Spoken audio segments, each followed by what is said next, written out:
From Delaware's most award-winning radio news team, this is WDEL Video News.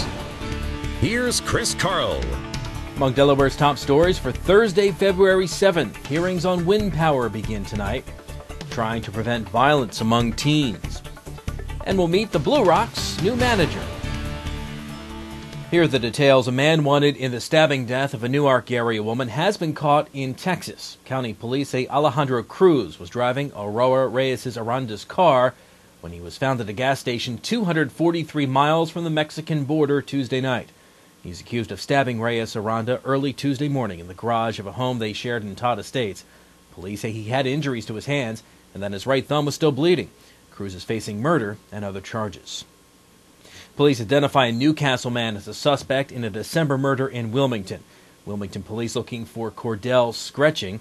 He's wanted for a murder in the 4th Street McDonald's parking lot December 21st. He is considered armed and dangerous. State police think they've stopped a gang of violent armed robbers in Newcastle County. They arrested 4 Wilmington men who they say used a sawed-off shotgun and an Uzi-style handgun, and in some cases beat the people they were robbing. In one case, a patron of a liquor store was shot in the shoulder during a struggle with the robbers. Police were able to catch Marion Woodard, Arian Baynard, Kyle Wellington, and Keith Cannon as they were headed into a liquor store Tuesday night in Newcastle. Police recognized them from a description of their vehicle seen at a robbery Monday at a 7-Eleven in Wilmington. The men all face robbery and weapons charges.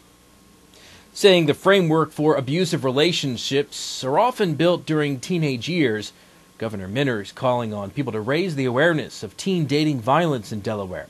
WDEL's Carl Konevsky reports.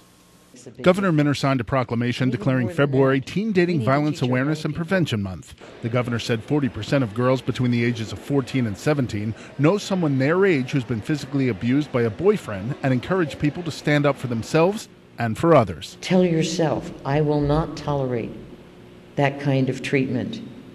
I will report it. Because it's not only good for me that I report it, but it is good for that one who is violent in your presence. Minner also awarded prizes for the annual Teen Dating Violence Awareness and Prevention Month poster contest, with first, second, and third place all going to students from the Ferris School. First place this year went to Jose, whose description of his drawing was read by Ferris Superintendent Annette Miller. When the man in the picture was young, he could not see the pain he inflicted on others. Now he regrets his actions and wishes he could go back and fix the mistakes he had made. Reporting from Middletown, I'm Carl Konevsky, 1150 AM, WDEL. A potential candidate for lieutenant governor says he's not running. WDEL News continues in a moment.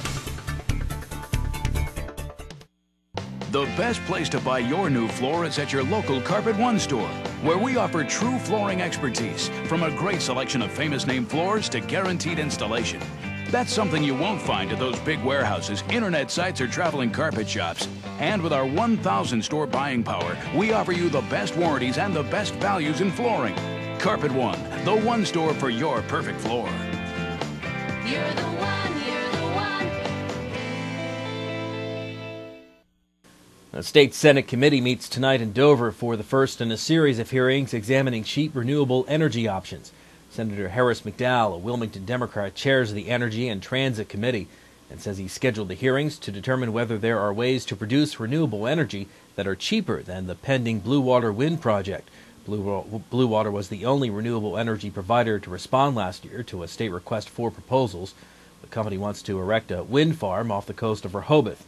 McDowell is planning 4 more hearings over the next 4 weeks.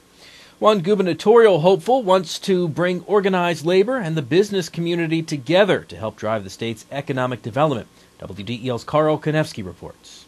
Lieutenant Governor John Carney says as governor, he'll create the Delaware Business Labor Council as a way to tap into experience and expertise in order to create jobs and economic opportunities.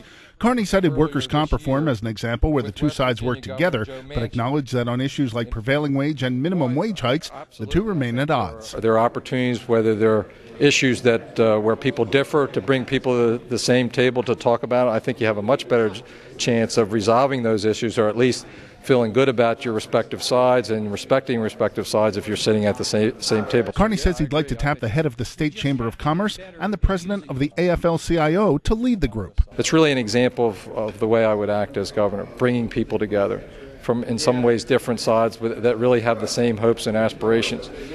Good jobs, good paying jobs, good working conditions, an economic environment that where businesses can be successful. Reporting from Wilmington, I'm Carl Konevsky, 1150 AM, WDEL. Republican State Senator Colin Bonini is ruling out a run for lieutenant governor and will run instead for another term in his Dover area Senate seat. Bonini filed paperwork last July, creating an exploratory committee for the lieutenant governor's race. However, he says he's decided that this year is not the right time for him or his family for the candidacy. Bonini was first elected to the state Senate in 1994, briefly ran for the U.S. Senate in 96, but withdrew before the Republican state convention. A last-second win for the Blue Hens. WDEL Sports and your Delaware AccuWeather forecast coming up.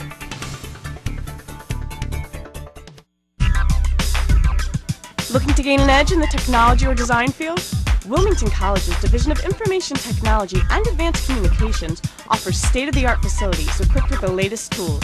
Did you know that Wilmington College has been preparing students for careers in media arts and technology over the past 7 years? Enjoy hands-on experience and personal attention from instructors drawn straight from the industry. To learn more, visit wilmcol.edu. Wilmington College. Achieve balance, achieve success. I'm Peter MacArthur. I'm Melanie Armstrong, and here are Delaware's top stories at the top of the hour. The most complete coverage of the news that matters in Delaware. Every weekday morning, 5:30 till 9 on 1150 AM WDEL. WDEL Sports, Herb Courtney's three-pointer with 1 second left gave Delaware a 68-67 win over UNC Wilmington last night, snapping a three-game losing streak. Brian Johnson led the Hens with 15 points. Courtney added 13. Mark Eggerson scored 11 and grabbed 13 rebounds. Delaware raises its record to 10-12, 7-5 in conference play. They host league leader VCU on Saturday. College football with just 9 scholarships to give out. Delaware football coach Casey Keeler announced the signing of 5 high school student athletes on National Signing Day. It's one of the smallest signing classes, if not the smallest in Delaware history. The class includes a defensive back, a wide receiver, a defensive lineman, and 2 offensive linemen, including Chad Davis of Newark High School. In addition to the high school signings, up to 4 transfers will likely be signed. No official announcements can be made until the start of the spring semester, but Keeler already has a 1A quarterback coming in, Rob Schoenhoft from Ohio State. In hockey, the Washington Capitals scored 3 straight goals in the first 8 minutes of the third period as they edged the Flyers 4-3. The Flyers will host the Rangers on Saturday. And on a day that felt like it was baseball season, the Blue Rocks introduced their new manager. Darryl Kennedy takes over for John Miserock, who was promoted to the Kansas City Royals staff. Catcher can see everything. And as a catcher, you know, that's what you grew up doing, managing the game as much as you could behind the plate. So, you know, it's an easy transition for me. When I got through playing, somebody asked me if I wanted to manage, and then, you know, I was there with bells on. Kennedy last managed in Burlington, North Carolina, the Royals' rookie league team. He also managed the Texas Rangers organization at the AA level. Your WDEL Delaware AccuWeather forecast: clouds and sun mixed through today, a high of 50. Partly cloudy tonight, low 34. For tomorrow, partly sunny, high 48, maybe a shower on Saturday.